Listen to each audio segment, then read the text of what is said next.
So no, I had jury duty today. I did not get selected. It was down to the wire, and they had to pick 6 more, and there were 14 of us. So that 6 out of the 14 were going to get picked. So I'm like, I'm definitely going to be on this jury. I threw something into my bio that I think saved me. And you know what it was? Content creator? I told them I'm a YouTuber. And they were like, oh, no. Hell no. Get this guy out of here. YouTuber, that's the lowest of the low. He should be on trial. We don't need that scum here.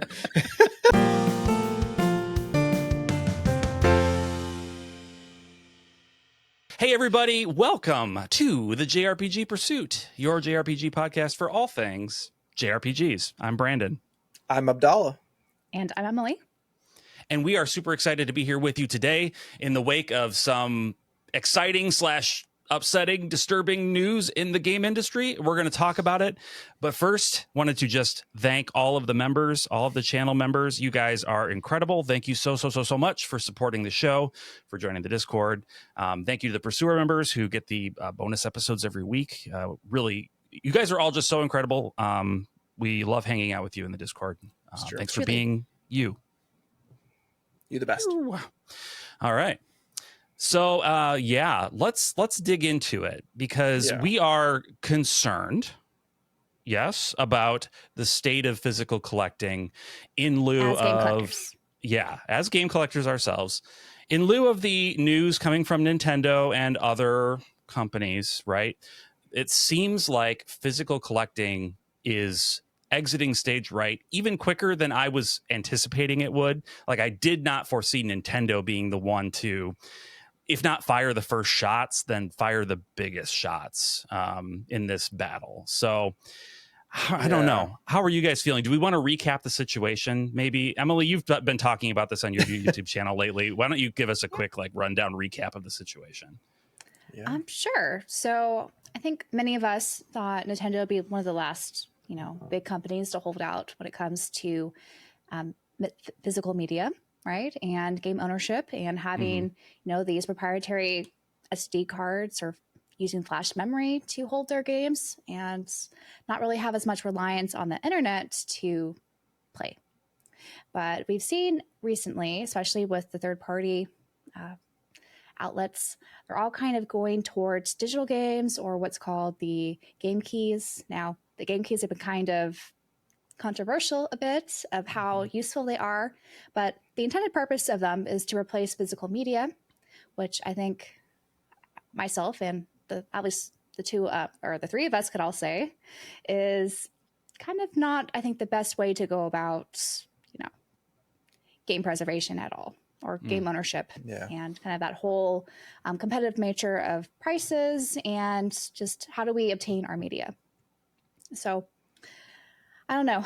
It's been really exhausting kind of talking about this online, given, I think, how people are reacting to it. And even if you're someone who really enjoys physical media and wants to, have it continue, people are just going to be really upset. Like, why would you want that? It's going to end up dying anyway. So might as well, go online right and go convert to digital. But I don't really see how physical media would hurt anyone because a lot of people, who enjoy physical media, we never said we should take away the digital option, right? Because I think more options, the better. Exactly. That's how you have competitive prices and more access to games.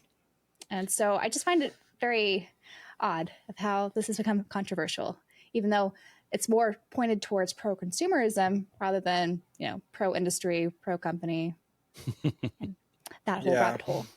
What do you guys think?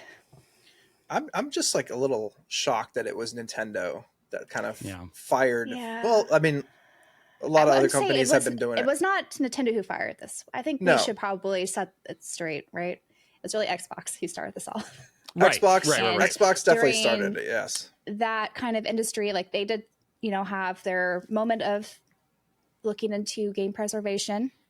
Yeah. But with the whole Series S or the Xbox One and all that. And even PlayStation with the PS3 and how they were, going about the digital storefronts. There's just so much, loss of ownership and anti-consumer practices we've been seeing. Yeah, and I want to just two companies. Yeah, and I want to just highlight that's why I made sure to say, Nintendo didn't fire the first shots, but they fired the biggest shots, at least in our circles, right? Because Xbox has been kind of leading the charge, so to speak, of the digital game first mentality, but people in this space, for the most part, and no offense to Xbox fans, don't care about Xbox. Like, look at our shelves. You're not going to find much in the way of Xbox on our shelves. I have one thing. I have the Avowed Steelbook, but I played it on Steam. Played it on Steam, exactly. I didn't play it through Microsoft's little digital storefront. I have the 360 JRPGs. Yeah, I have like 360 stuff. That was when they were more pro-consumer and physical. They were actually play this. Yeah, exactly. So Microsoft was leading the charge in this. Nobody cared. Sorry, but nobody cared until Nintendo started doing it. And yes, people are mad about Nintendo doing it. And is that fair? No, it's not. But also, it just is the way it is. So yeah, because Nintendo has a lot of game collectors, right? The Switch was super popular to collect for. Exactly. For multiple reasons. Look at how many Nintendo YouTubers are out there, or Nintendo collectors that you see talk about these things online. They have like shelves full of Nintendo games. Yeah. The Sea of and Red. So exactly, the Sea of Red, like Emily behind her. But you can't see Branden. I'm not a Nintendo YouTuber, for the record. No, she's a fake. She's a fake Nintendo YouTuber. She is a fake one. She is some of the content, some of the comments. Oh yeah. It depends on the comment. Sometimes she's a real Nintendo YouTuber. Sometimes she's a fake one. Nintendo it depends. Sometimes she's a Nintendo shill. Right. It varies. It really depends on the video that she uploads that week. Or what they think the video contains. But exactly. What they think it contains. They don't actually watch it, but what it's going to contain. No one's actually watching those videos. So right. They're just mad. On the comments, they're just mad immediately. Well, they're white knights. They have to go in and they protect their Nintendo shareholders. Right. They got to protect Miyamoto from being sad. But no, I think the interesting thing about it is that with Nintendo, and I was reading the other day, especially, it's just okay, so the game key cards. So they've got either the 64 gig one, and only the 64. Yeah, so the key cards are not 64 gigs. Yeah, no, but I guess the actual true physicals only have the option for a 64 gigabyte card at this moment. Which is wild that Nintendo kind of forced the hand of a lot of smaller developers or smaller or publishers big that companies. just what do you mean? Look at Square Enix, Capcom. But they're big companies, but let's be real, they are super cheap about certain games. And that is if it's a small game that they're not expecting a bunch of return on, which from Square Enix perspective is literally every game they make is never the right amount of return. Even the Final Fantasy games, they're just going to go out and just say all right, we're not going to spend any money on getting the 64 gig card. We're just going to go with the game key card. And that in itself, as a collector is not going to make me want to purchase physical versions of those then. Well, I think the crux of the issue here is these are third-party games, right? And they're probably not going to be exclusive. So what is the purpose of buying them on a Nintendo console if you have other options? What's the value proposition? Yeah. Exactly. If you can get a physical version of the PS5 CD or Blu-ray, and it's all on the disc itself, then why not go with that for third-party?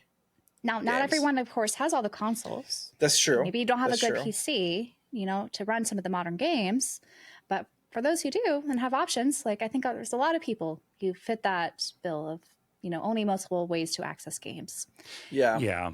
And here's the thing that I am a little bit confused about, and maybe you guys have some more information on this. I would like to know. So my understanding is that a single layer Blu-ray disc is holds about 25 gigabytes. A double layer holds about 50. And I think that there are triple and quadruple layer discs, but I don't know that they are used in commercial products as much. Yeah. So the largest capacity right now that Sony's offering is 100 gigabytes. They do offer they do offer that for publishers. Yeah. Okay. Yes, they do it for their own games, and I think that's offered for other publishers if they so choose. And the thing is, when they do those multiple layers, it's not that expensive. No, it's a standard comparison. format, right? It's Yeah. it's a standardized format. It's it's the smartest way to physically move a game from one place to another that we have right now.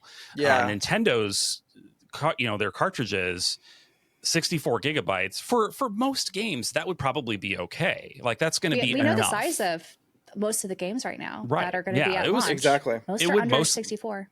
It would most likely be okay. The problem is that it's Nintendo's proprietary format. So you'll see all of Nintendo's games, first-party games, will be on the card. They're going to be fully on the cartridge because Nintendo owns it. Like they're not charging themselves a markup to print their games, right? Yeah. Everybody else has to buy these expensive proprietary cartridges. Yeah. And nobody wants to do that. And there's that. I think the other issue though is pricing, right? Nintendo games, they often don't get discounted for first party. Nope. There are exceptions, of course, but they often don't. When it comes to third party, in order to be competitive, in other markets, they're going to have to reduce the price, because if they reduce the price, say on Steam or on PlayStation or Xbox, like why is Nintendo having this tax? Like, well, that goes part and parcel with what I'm saying, because if they have to pay more for these carts, then there is less wiggle room for them to be able to offer discounts, right? So Nintendo is putting publishers in this position. Nintendo is doing it. Now, I can't read the minds of the executives at Nintendo. I don't know if they're doing it with the nefarious purpose of getting rid of all physical games once and for all and let the digital future reign. I don't know, maybe, but more likely than not, it's they're just testing the waters. They may be, but I think that they would have no problem if physical continued, but they want it on their terms. And this is the way it's always been with Nintendo, right? There was a small window of time when they were using a standardized format. It was the Wii and the Wii U, this very small window of time that they were using basically the same thing everybody else did. But otherwise, they've always made very expensive cartridges, very expensive. Sure. I don't know how expensive the GameCube discs were, to be honest, but proprietary, and then very expensive Switch cartridges. So they want to control the means of production of these games.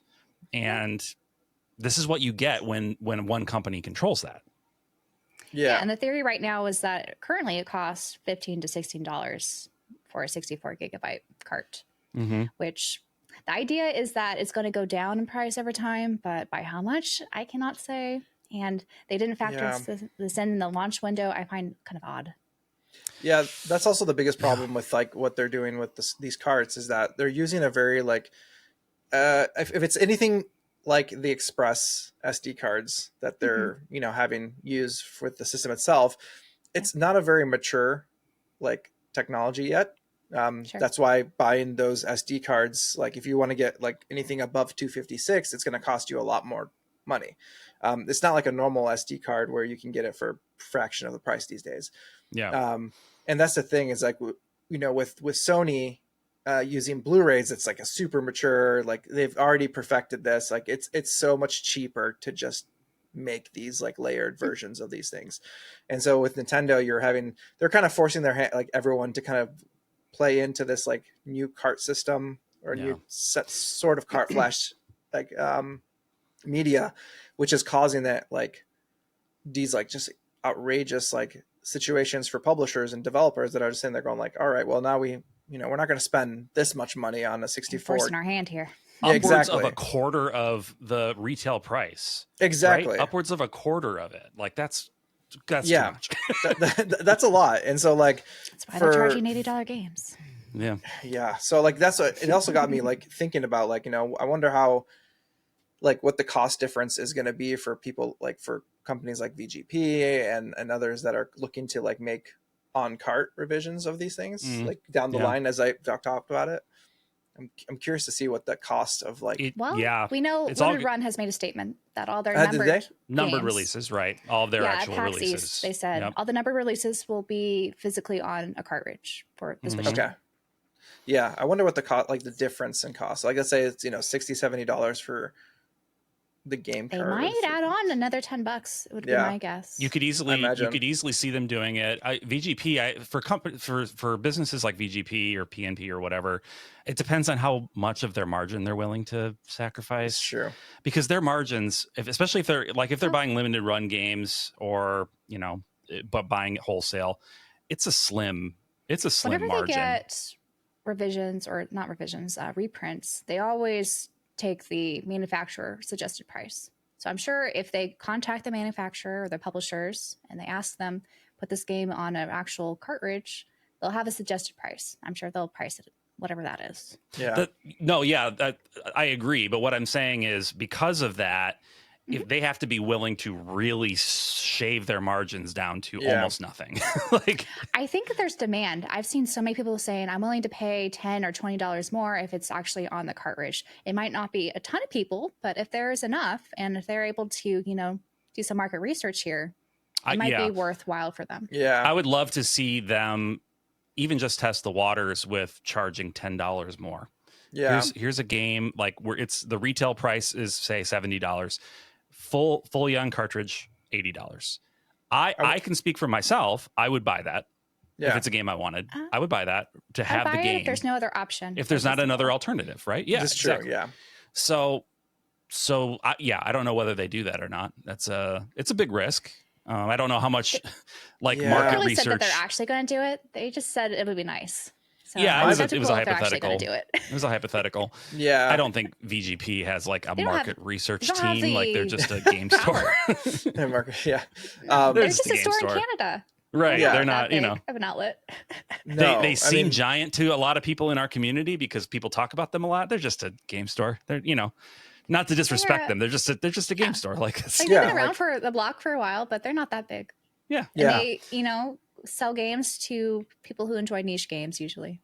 Which there's not that many of us. No, there's not. We're a very, very small group. So for me, it's my biggest worry in regards to the Switch, game key situation, not being for first party games, are the third party games that are designated for Switch release only.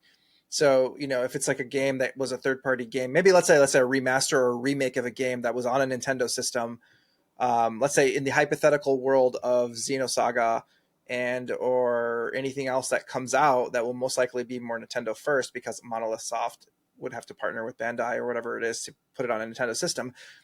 Is Bandai, Namco, and Monolith Soft going to work together to make it sure it's on a bigger cart? Are there games that are going to be made, by Square Enix or remade by Square Enix that maybe it might have been Nintendo games to begin with, or it's not going to be maybe a Nintendo exclusive that's going to utilize game key only in that case? And that's my biggest fear is you have the first party games are going to be great. They're fine. You get them on the large cartridges. Mm-hmm. It's just these in between phases. Cause third party for me, my perspective is third party games that are going to be multi-platform. I'll probably get them somewhere else. Just because I'm just not going to deal with that. If it's digital only, I might as well get that on my PC or something like that, or on the PS5 physically if I wanted it that way. But these third parties that are exclusive, what do you guys take on that? How do you guys feel about it? I don't think there'll be a lot of exclusive third party games just moving forward in general. Yeah. Maybe. Even though Bravely Default Remastered right now is an exclusive on the Switch, I can see that going to PC in a year. Easily I think that's been the roadmap we've been seeing with Is Bravely Microsoft, Default 2 Sony. on PC? I don't remember. Is it? It is not, but it's not. They could always move it on there. Yeah, but Square is really weird about doing stuff. There are plenty of Switch games that went over though, like at Octopath Traveler, the first one. Right. Yeah. That's true. It took a while, but it did go over. It did. And did two go to PC right away? I don't think 2 went to PC right away, right? Because it was multi-plat. It went to PS4 from the right away. beginning. Yeah, it went to PS4 right away, and then then Xbox and PC down the line. Yeah, well, that's mostly because I think they don't optimize their games for PC, so they take a while. Yeah, they do struggle with that. Look at Triangle Strategy. That's not exclusive anymore to Nintendo. Right. You can get it on a lot of stuff. Yeah, I think that in the case of Bandai Namco, if they were to partner with Monolith Soft, I would not be shocked if Nintendo ended up being the publisher. Yeah. if they ended up being the publisher. Even like, I think that Bandai would probably be content to be like, yeah, we'll, you get to publish it, we still get to cash checks. Yeah, they'll get like a portion of it. Reasonable. I think that's how it would have to be. Yeah, they wouldn't even probably have to do much work. They just kind of own the IP. So yeah, they'll just be selling. They'd get like a cut of IP cut like for themselves for being able to use that. But I think Monolith Soft is going to most likely, develop it, and Nintendo published as with like a side note for Bandai Namco. Well, that's what they did with Future Redeemed, right? In the credits. Exactly, they give Bandai Namco the credits there. I mean, granted, this is like a specific game that is Bandai Namco's like IP. Sure, it's an order of magnitude beyond like a special thanks, a reference, and they do a total teardown and remake. Yeah, if they do a total teardown and remake, which would be interesting. I mean, we've gone over that. They need to, but yeah, that's a topic for a previous day / maybe another day when it eventually happens. When we feel like ranting about that another time. No, but I like, let's say, do you know, is the 100 line, that's a Switch only release? That's only Switch, I believe. Oh, it's on Steam. It's on Steam. Is it? Oh, it's on Steam. They're asking for Steam reviews. So if you haven't read in a Steam review and if you played the game, please do so. Oh, okay. I haven't played the game yet. It's sitting right here in front of me, actually. Yeah, I'm going to be getting to it soon. I'm intimidated by it a little bit because I've heard that it's very big, but it's worth 60 novels, right? That's what they're saying in the script. Oh, I'm intimidated by how long it's going to take me because I've already way too many games I need to finish. It's also what they reassured us. Okay, whatever you feel content with, you could end there. Oh, I'm never content unless I finish. It's a lot of scenarios to run through. I've seen some people say it took them 140 hours. Okay, that's a lot. I will get to it. I'm excited to play it. But yeah, I feel like there's a lot of games that get Switch only releases that also end up on Steam. And I think that kind of harkens back to the whole idea of like, not everybody has, a rig, a PC rig that can handle a bunch of different games. It's on the Switch though. But if it's a Switch game, needs that hardcore of a rig. No, it doesn't. You can get like just a mid-tier, low-tier PC spec and then probably run it at like 1080p and just very Steam like Deck. Or a Steam Deck for that matter. Actually, yeah. Or Rogue Ally. There's so many handheld PCs nowadays. Yeah, and at that point, like when you're thinking about, longevity of like your ownership of the game, let's say quote unquote ownership of this license of this game, I would rather trust, Steam or things like, or along those lines. First GOG. They are DRM free. They are DRM free, so it makes it easier. Steam is more reliable. But yes, Steam is definitely very reliable. And I've had Steam since I was a kid, like for I don't know how many years now. And I still have, all the games that I've purchased on there are still there. Whether they work really well or not is beyond, it's dependent on the Windows and the upgrade of technology. That, right? There are definitely workarounds around that. So like I trust, using PC as like the space for digital sense, because you can always back up your stuff. It's already proven to work. Like PC gamers have been playing their digital games for years. Like PC stopped using physical media like ages ago. Oh yeah, it's been generations. So like they've already perfected this whole idea of like, like you buy the digital game and then you just have it. It just stays in your Steam library or whatever it is, and then you just get to play it whenever you want. And you can run mods if you want. And there's so many other, things you could do that you can't do on console.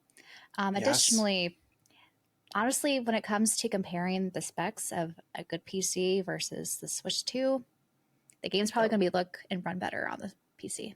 Yeah, if they give you the optimization like settings to play around with it. I know some games don't. Like let's say Harvestella. They don't actually overall, let you. Though, it still runs better. It does run. I mean, it's going to run less slowdown. Yeah, a steady frame rate as long as you have like so the Switch 2 has issues PC. with Harvestella. It's true. Yeah, it's on Switch the list. 2. It's still on the list of games. Few games, of course, it's Harvestella. That the games might Branden there. I had my fingers crossed. Maybe there'll be some enhancements. Maybe it'll be better. No, it's just not going to work. That's what I get. I'm sure. Hopefully, Square Enix. I'm not sure. I don't think that they care. I don't think that they care. I would hope so, because that's like that's a shameful look on them if they're like game. If this game that is like not that old is already not able to run on the console, I don't like know. on the next iteration of this console that it was made for. Like that's ridiculous. Like they have to fix it. But I mean, we'll see. I guess we'll have this conversation in a couple of years, and we'll see where we go with that. But yeah, like from a PC perspective, I don't know. Yeah, or you could go ahead. I was going to transition to something. Another topic I think is important. But finish your thought, please. Okay. I was going to say we're picking on Nintendo quite a bit, but I think it's worth noting, right? Some of the other kind of dying media that we've been seeing making the rounds. Most recently with the physical PS5 version of Doom Dark Ages, which should technically fit perfectly fine on the PS5 Blu-ray discs, right? Yeah. It's under 100 gigabytes and it's not online. There's no online, service or multiplayer. It's a single player game. Mm-hmm. But for some reason, they put nothing on the disc basically, right? And you have you're forced to download it from the PlayStation Store if you want to play it. I wonder if that's like an Xbox, like forcing. It seems to be the trend. Because same thing with Indiana Jones. Some of the other Bethesda stuff they did, like with limited run games, like those are fine. Yeah, I think it's going through limited run. I guess like the way they work, like they skirt around this whole idea, and they want things because like their whole shtick is having things on the disc. Wow, like that's the issues, that's the goal. But... like whether it's like up to par or kosher and how you want it done. That is a whole conversation that you can probably find the video about on YouTube in regards to limited run games. But like, I think the trend I'm seeing is like Xbox games. So like Indiana Jones, and then directly after that, Bethesda is owned by Xbox. And so you have, Doom, the Dark Ages also having the same issue. And so why is this? It's really, I wonder if it's just Microsoft being cheaper.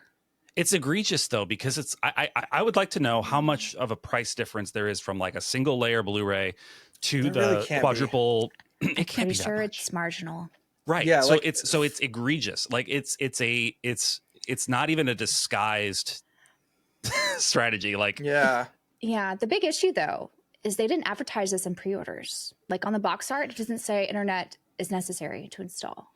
Maybe so a lot of people this is pre-ordered, tried to buy it, and then they were surprised, like, oh, actually, this is not a true physical. So they've been bamboozled.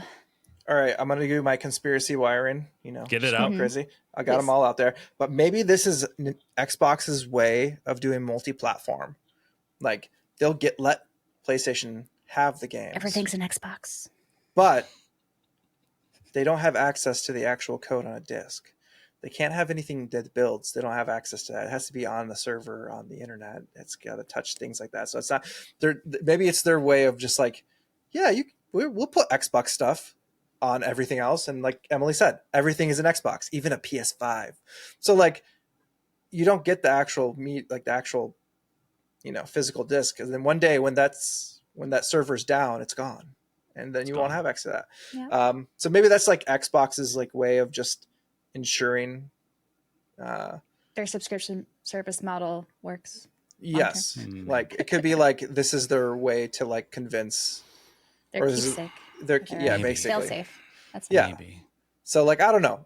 That's just a conspiracy theory that I'm waving around, but like it's like it just seems like it's very like I've yet to see any other publishers do it on a Sony console. Like have you heard of any other like outside of like the Xbox umbrella? There are plenty of games that are not true physicals on PS5 from third-party publishers. I can't think of one who's like consistently that way. Yeah. Other than maybe some games that are really big, or of course they're like online games, right? They have constant updates. So, yeah, you can't really do it on like. No. I mean, you can't get Honkai Star Rail on a disc. Even though that's not a multiplayer game. You would have to rework it. I mean, you could. The thing is you could, but you'd have to rework the game. Yeah. You would. There's a lot of checking that these online games do periodically to, so you... Yeah. You can get like a working didn't want to spend resources build. to rebuild it. They're not going to, the thing just prints money for them. All these games, these online service games. Yeah, and that's the problem with like a lot of these games are becoming more online servicey. I mean, granted, that's not where the world that we live in as much. Like in our little niche, our JRPG little our corner, we don't really deal with a lot of live service. Like at least I don't. No, I like you rarely get with play fighting games when they have a new character introduced. Yeah, like there's some other games, but I don't know. Like, to give Nintendo credit, I think they've done it best with their Mario Kart 8 Deluxe, where when they had new tracks added, it was added to the physical disc when they did reprints. Yeah. Or not disc, the cart. Yeah. Oh, in the Asian English. Yeah, if you physical, get the Asian version, is at the moment has it all included. Same with the Scarlet and Violet DLC. Those are. Which also makes me really annoyed that the Zelda, like Breath of the Wild and Tears of the Kingdom Switch 2 releases don't have the DLC. Oh, don't have the DLC, right? Yeah. Well, Tears of the Kingdom doesn't have DLC. Doesn't have DLC. I mean, yes. Maybe but I agree with Breath of the Wild. Yeah, Breath of the Wild, yes. I always forget that still doesn't have any DLC. I find that offensive, but I also did buy the DLC for Breath of the Wild and didn't play it, so I don't really have any room to. I bought the Japanese version that contains it all, and I haven't cracked it open since I came back to Japan.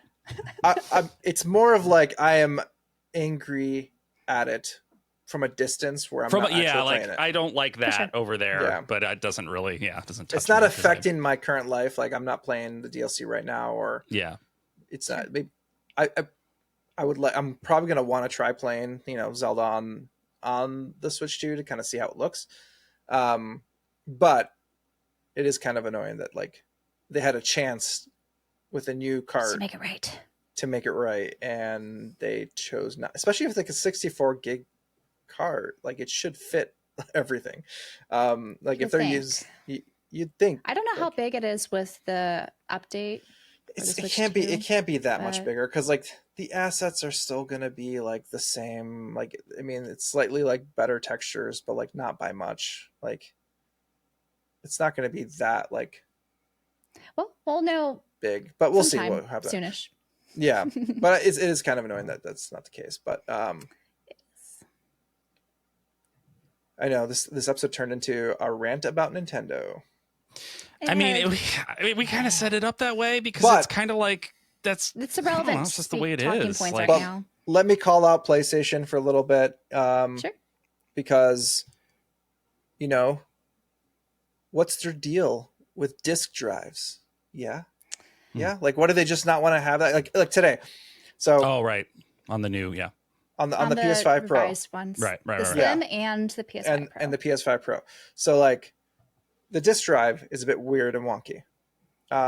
So I recently got a PS5 Pro. I'm not proud of it, but it's something I did. I didn't use my own money, so like it is what it is.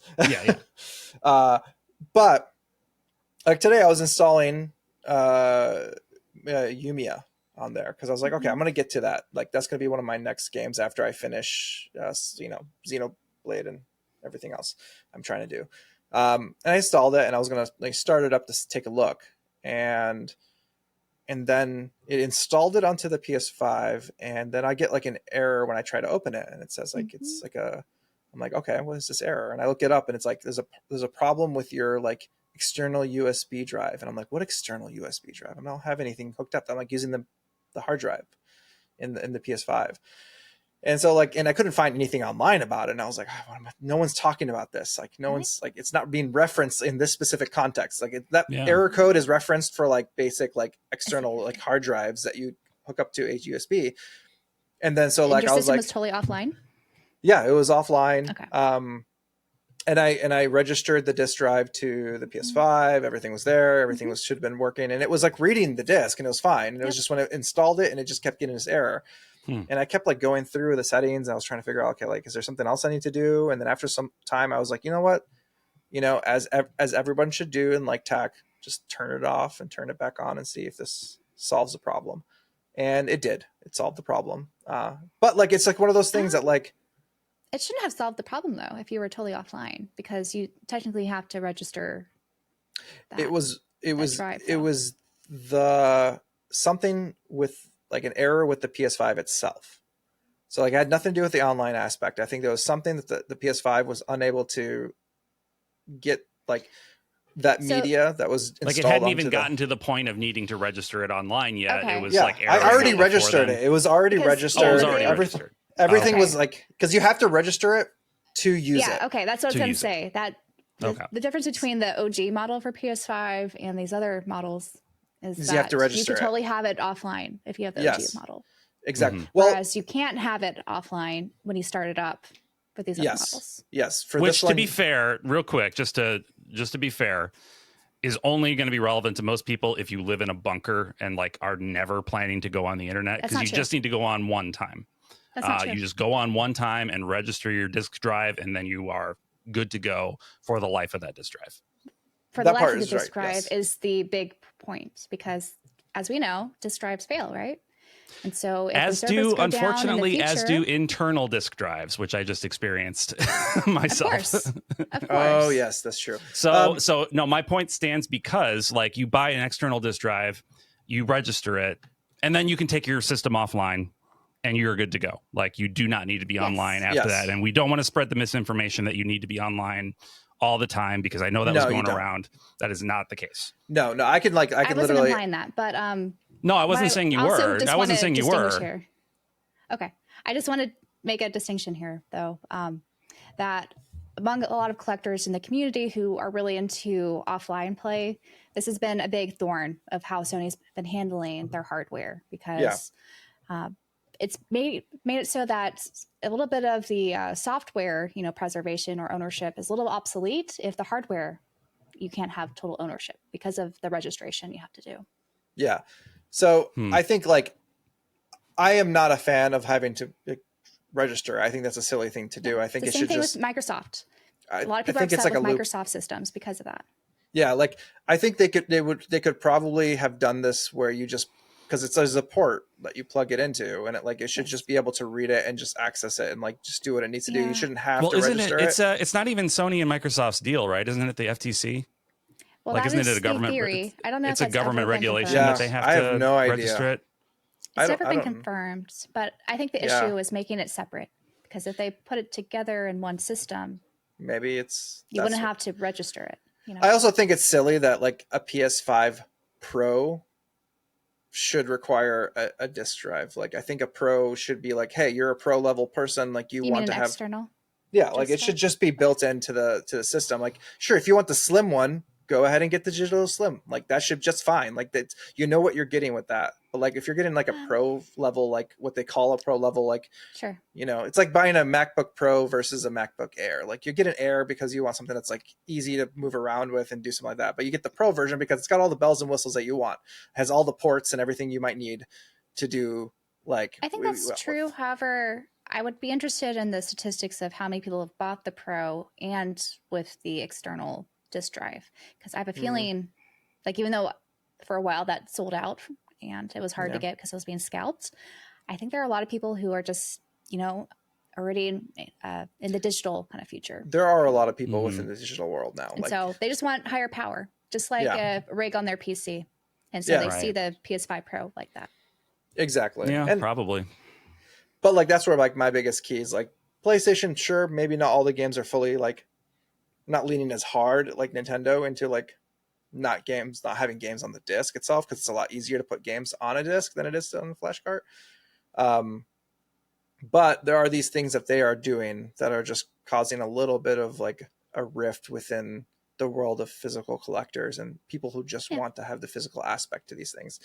As an option, honestly, I think that's the biggest point here, because if everything is on the digital storefronts, right, of these consoles, who controls the prices? Yeah, like there's it's not like Steam where they have other platforms that have competitive prices for PC. They don't have a monopoly on the entire PC market. But if you have an individual console, they have a monopoly what the digital prices will be priced as. And that's why you see like a lot of these digital games aren't cheaper at all. No. Like most of the time on the first party Nintendo games, those don't go on sale. They don't often, right? Like sometimes they do the buy one get one. Like towards the end of the life cycle, but that's about it. Yeah, and like even PlayStation like 5 and things like that. Like you go on the on the PlayStation store, like there are some sales that happen, but they're like far and few between on certain games, and like it's never they'll that have holiday much. type sales and things, but it's what never are the quite sales like for the PlayStation IPs on Steam. I don't track that. You can get them for like around, it might be better than their store. Yeah, like you can probably get them for around $30-$35, I think, when it's on like a really good discount day, like with the different online stores, because you don't have to buy all your games from Steam as well. There's a bunch of stores that sell Steam codes and things like there's that. Humble Bundle and stuff. Yeah, exactly, that like bundle up. Like Fantastical does a bunch of bundles, and Humble Bundle does that too, so you can kind of bundle up and get games at even further discounts. And that's like the beauty of the PC space from a digital perspective. Is like it's the idea of how a digital service would be, is that you get, since you're not buying these games outright, like there's just licenses for these games for the most part. Like you want to pay rental prices that are cheap, right? Exactly. And so like that's the biggest thing with like, PC gaming, and that's why like, I mean, for my opinion, like if things move more digitally, I'll probably just move over to my PC and just like focus on that now. Minus, especially since like Sony also releases things on the PC, despite it not always being a very good release on the PC at first. But maybe over time they'll get good at it. Maybe they'll mod it too, better. The direction that I think a lot of people, including myself, saw digital versus physical going back ages ago, when like digital was first becoming a thing, was that there would be digital games and you could buy your game digitally and it would be cheaper because there's no manufacturing of discs, there's no shipping, there's no any of this stuff. Right? It's going to be cheaper by default, maybe just $10 cheaper, right? But it's going to be cheaper on the digital storefront, and then you're going to pay a little bit more if you want the physical version of the game. And it's bonkers to me that it's like almost the exact opposite of that. Like you put the game out digitally and it's never on sale, and it's always $70 or $80, and then you're getting all these sales at like Target or whatever for physical games all the time. It's like, what world is this? This makes no sense. It makes absolutely no sense. I agree. It's like the exact opposite. Yeah, and with the digital stuff, like if you're already, part of the digital storefront ecosystem, you might be more inclined to buy some of those costume packs or the DLC. Exactly. And the other kind of superfluous things you don't really need to play the base game. But it's such a... Look at Fortnite, their model. Their skins and everything. Like, it's a free game, but people pay so much money for these unnecessary, cosmetics. Let's not give Sony any more ideas getting into the... They tried. I don't think it's worked out for them. I know. They failed pretty hard on most fronts. They almost succeeded with Helldivers. Yeah. And then they screwed that up. That was an own goal for sure. Yeah. They were like doing so well. It was like they were just like killing it, and they were just like, wait a minute. What can we do to screw this up? Let's make it where nobody can access this game because they have to log in with a PSN account. And like so many countries are not allowed to have PSN accounts. Yeah. So like all these people that bought the game all over the world just had no access to this game now. Yeah. Right. And that also is a bigger picture about why physical media is important for other countries. Like maybe here in urban US, we have no issues with getting connected to an internet at most times, right? Yep. Mm-hmm. But there's plenty of other countries who still want to enjoy gaming, but it's harder the download speeds are so much slower. So if you have to keep like constantly downloading stuff because maybe you don't want to buy the, memory to have large storage capacities, or it's maybe too expensive. Yeah. Like, you're going to have to keep deleting and re-downloading the games that you want to play. Yeah. And it's just not, ideal in those situations. And to be fair, we do have broader access to the internet in America, but our internet speeds are generally really bad too, especially for these games that are so huge, big. That's true. Such big downloads. My biggest worry is like plenty of rural areas that are not great either. Yeah, access to that are really bad. our infrastructure for just like internet is not very good across the US. There's like pockets of really good areas if you live in certain cities and stuff like that, and like the outsides of cities. But yeah, if you pay for it too, like yeah, exactly. Right. It's it's not a luxury. Like there's just like a classism kind of thing going on, I think.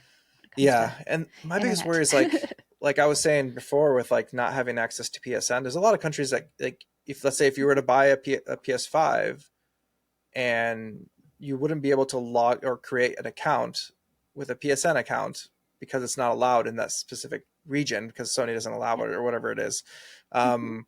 So they would have to like either use like a VPN to get around it or just go through all these like hoops and like and everything, and which causes them to like, you know, it's much easier if you have a physical game that you can go out and buy and then play it on the system without having to Offline. use like offline, without having to use like you have to log into the specific account and get all these things. Like for them, they're not going to be able to do that.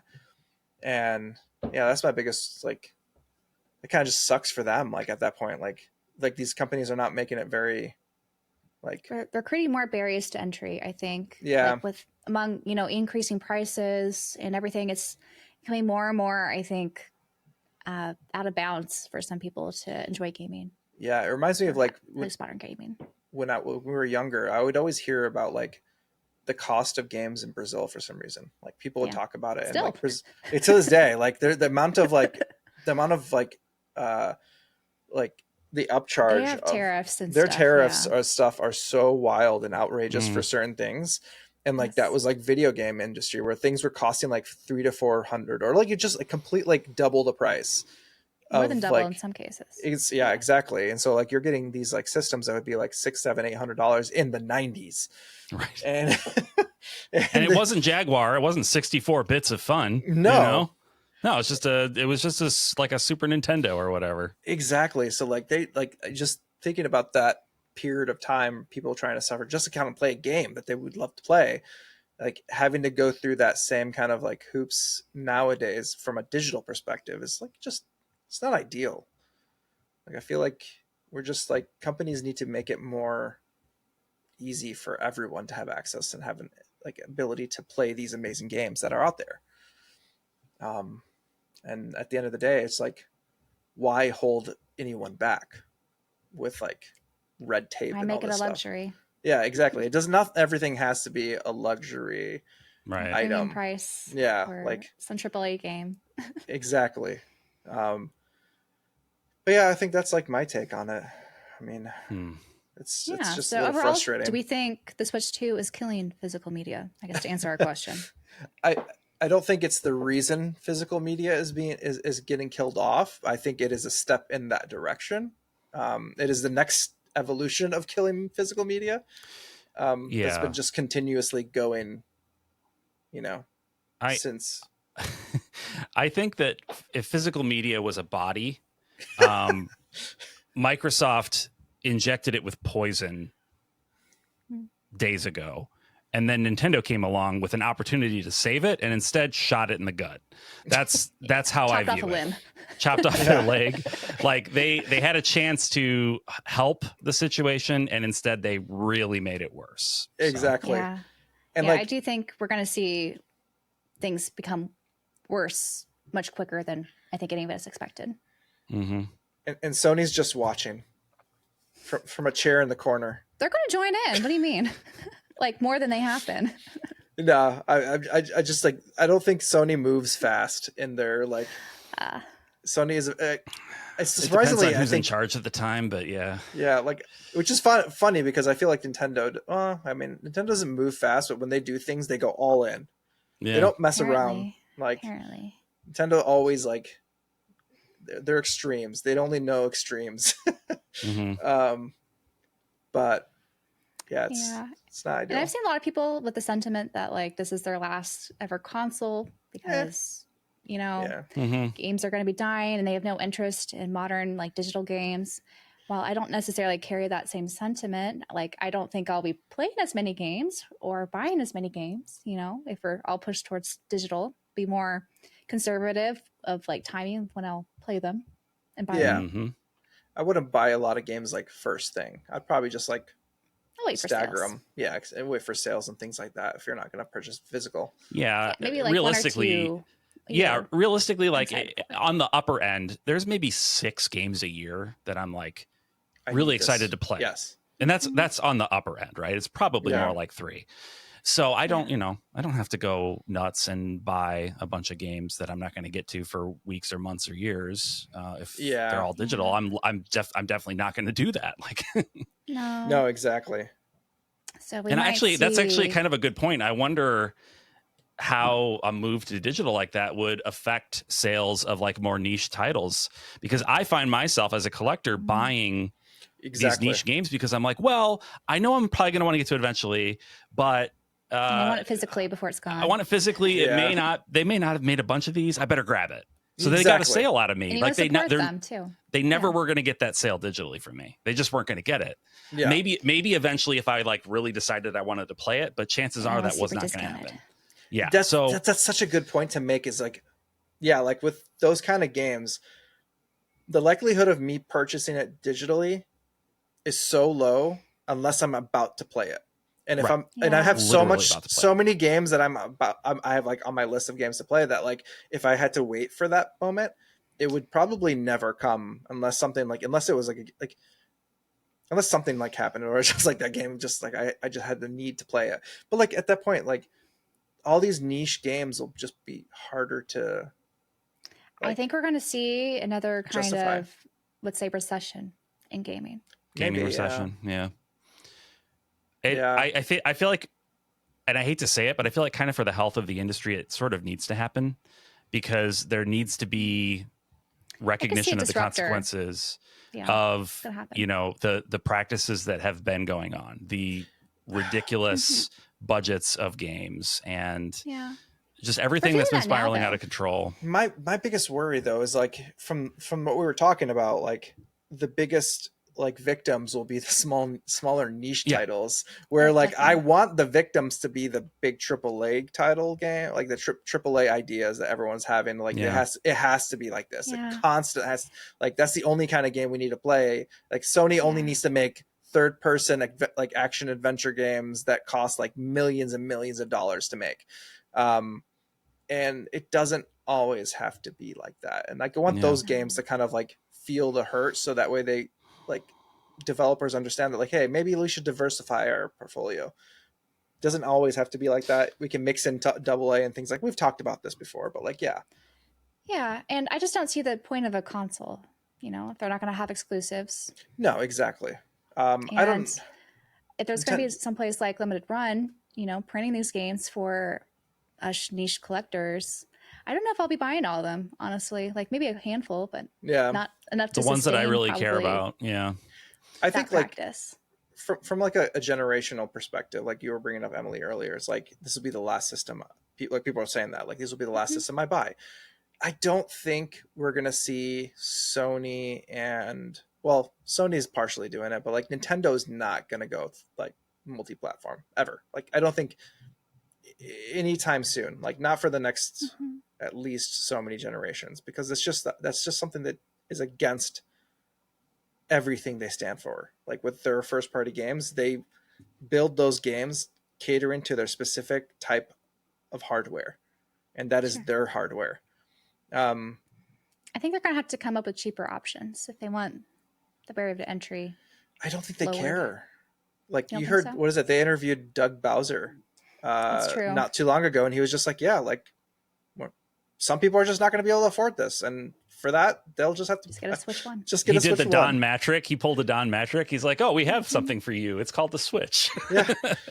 Which like makes me like slap in the face for sure. The biggest butthole move that any video game exec has pulled in like the last 15 years, and he just whips it out like it's nothing. Like good move, Bowser. Just, like, because like that guy, he like you never hear from him ever. Like he's not like a vocal like spokesperson for. He's not the spokesman like Reggie was. Like Reggie, like the first time he opens his mouth in like probably years at this point, he says this, and I'm just like, where did he come? Close his mouth. Yeah, he's probably just like, he's all business, and he's truly an executive. So long, King Bowsy, like go take a seat. It makes you like long for the days of like Reggie Fils-Aimé and Iwata. Like it was just such a different time. When gaming was fun, people enjoyed gaming. Yeah, like they really knew how to like run help run the business, but at the same time bring joy to the system, to the culture around it as well. Yeah, celebrate games. That's exactly the purpose, right? Yeah, like they were smart about it. The current trajectory is not. They're just very like business first. Like in particular, Iwata was really good at that. Yes, like, being a developer, having that on the ground experience. We're probably never gonna have that again in the head of one of the major platforms. No, I mean, I guess it could happen, but I don't know who it would be. Not in this stage. At this stage of in this stage of capitalism, no.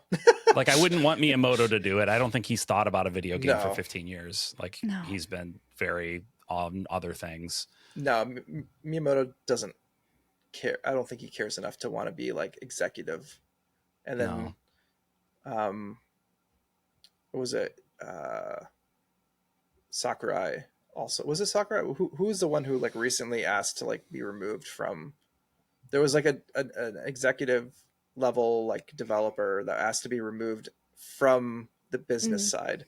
They just wanted to focus. Was it under Sony or something? I can't remember. I was reading an article about it. It was like a major. This, but I can't think of it now. But it's like ringing a vague bell. But yeah, I don't know. It's like a major. He's like a major like player, creator and developer. But he was also like hands in like the board. He was part of the board and very big in that world. And he like asked to be removed. And he was like, I'm just going to focus just on. Wasn't someone from Square Enix? Oh, I think it was from Square Enix. Oh no, it was Yoshi P. Yes, it is. Here you go. Yoshi P. Okay. He like basically he's like, yeah, I just want to focus on making games. Like I just want that's my thing. He's like, I want it's nothing. Your passion. Exactly. And so yeah. I don't know what was the point of that, but I said it.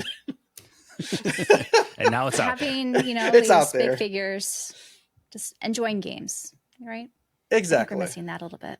Yeah, that's the thing. It's like I feel like we've really lost the plot a little bit. Exactly. Like no one's looking for the fun. They're just looking for, the typical idea of like, how can we please the shareholders at the end of the day? And, at the end of the day, it's like, I think, was it Branden, you tweeted about the Warner Brothers and Discovery situation where like they took like all this amazing IP and things that they could do as a company and just like, you know what, we're just gonna ruin it all for like consumers. They could have bought it and not touched it and profited from it. Exactly. But they did the exact opposite. They right? They took it and they made every bad decision. Yeah. Like, HBO, let's get rid of that name. Like the name's synonymous to everybody. Like everybody knows HBO. Let's call it Max. I'm like, what? Like, and then they want to change it again. Like, these are the things that like I think are the biggest problem with like there's such a disconnect between like consumers or just people consuming media and the people who are in charge of the creation of that consumption. I think they're just trying to be puppeteers and all, and it's not necessarily working. No, and it's like this has been going on for years, like across the whole industry of media in general. If you look at any Sony movie, you can always kind of point towards the film industry in general. Yeah, right. Like it's fallen on weird times, and so now we've reached the level of like games have matured enough that we've hit that level where they're kind of hitting like the movie industry kind of like descent of like shit. Like these executives are just getting too into the weeds of like what needs to happen with the systems and their like goals and all these different things that it just like takes away from all the creatives and just kind of starts to plummet into. They want to feel like they have good ideas and they're contributing, but that's not their strong suit. No, which is very unfortunate. But I mean, that's what happens when the industry gets too big. And they want to kill off gaming with physical media. Yep. Yeah, it's the worst thing to shareholders is physical media. Probably. in this For day some and age. reason, yeah. It doesn't really make sense why that is, but yeah, it seems to be. Because they don't want to, like, they want to make sure that they can sell you this movie They want control. multiple That's, They times. want control, and like the overhead, like you chisel that down to basically nothing. Yeah, because at the end of the server day, cost. their goal is, I want you to pay monthly Right. to have they access. We want you to pay a subscription service. for subscriptions. for what we decide to give you for the rest of your Exactly. life. And Yeah. so that's like where this world has been trending, is like, let's how You'll many pay and be happy. subscriptions. And that's Exactly. why, you know, that's why I've been kind of vocally against Game Pass.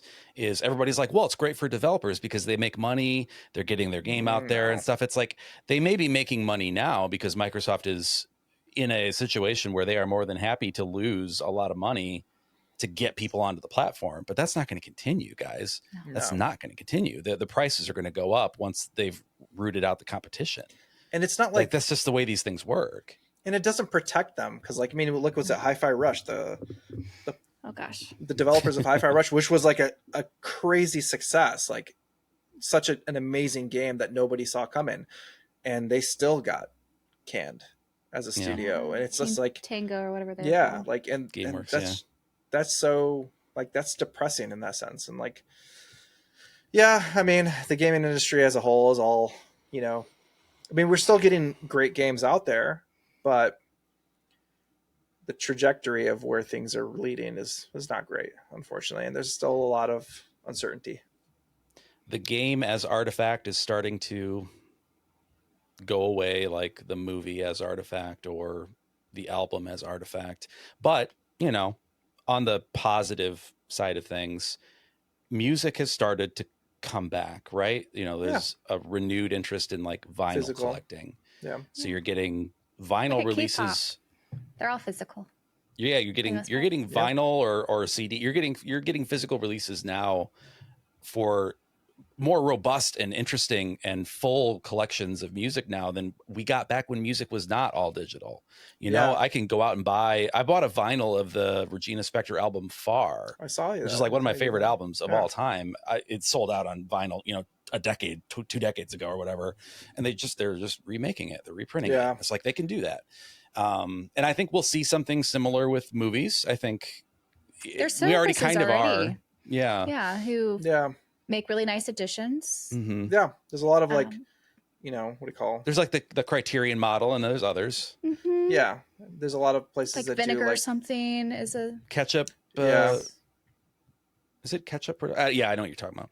I don't know what's called. Yeah. There's a lot of like boutique stuff that, you know, they do as well. Like they do in games. Exactly. Media is always going to be around. There's always going to be niche things. There's been a huge surge in some books and physical books. Physical books. Didn't all go to the Kindle. Right. Yeah.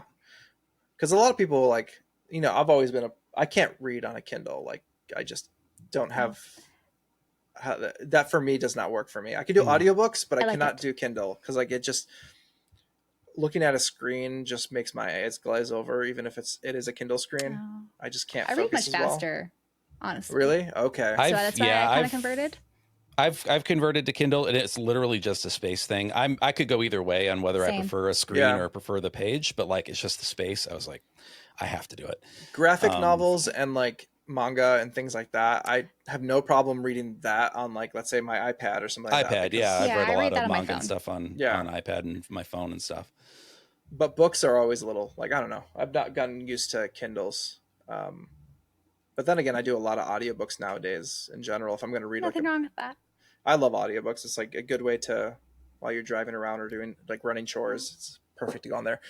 For me, yeah, they don't work for me because I always kind of space out. Like I get distracted. Stuff. I tried to listen to an audiobook on a plane recently. I kept rewinding. I had to keep myself. Oh, really? Yeah. Even though there's nothing going on around me, my mind just keeps wandering. Same. But anyway, that's. I need the books and the words there, but hey, we're getting a little off topic here. Yeah, we're definitely off topic. Well, I think we've covered everything we want to cover on the topic. Yeah, you know, it's started out as media is still here.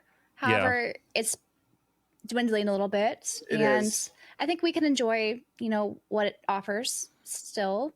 Yeah. Like it's fine to be sad, like it's going away.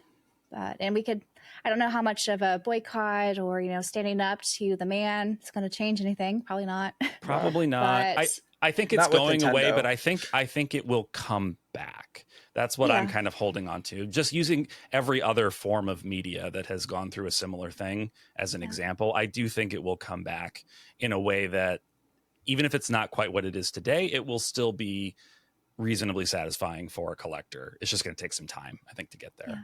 We'll I think that's a good carts again. comparison. So we'll get like actual game carts. We'll get game carts again one day.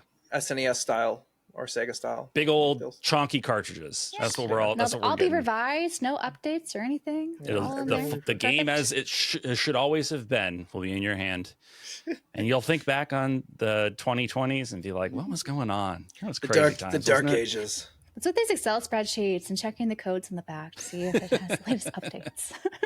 Does it play? What a pointless sounding website. Everything plays. Yeah, we'll be spoiled in the future. Let's hold on to that hope. One day. If not us, if not us, maybe the next generation. Maybe. If we're lucky. Or our children's children or whatever. Anyway, thank you everybody for checking out this episode of our fun little podcast. I hope you enjoyed yourselves.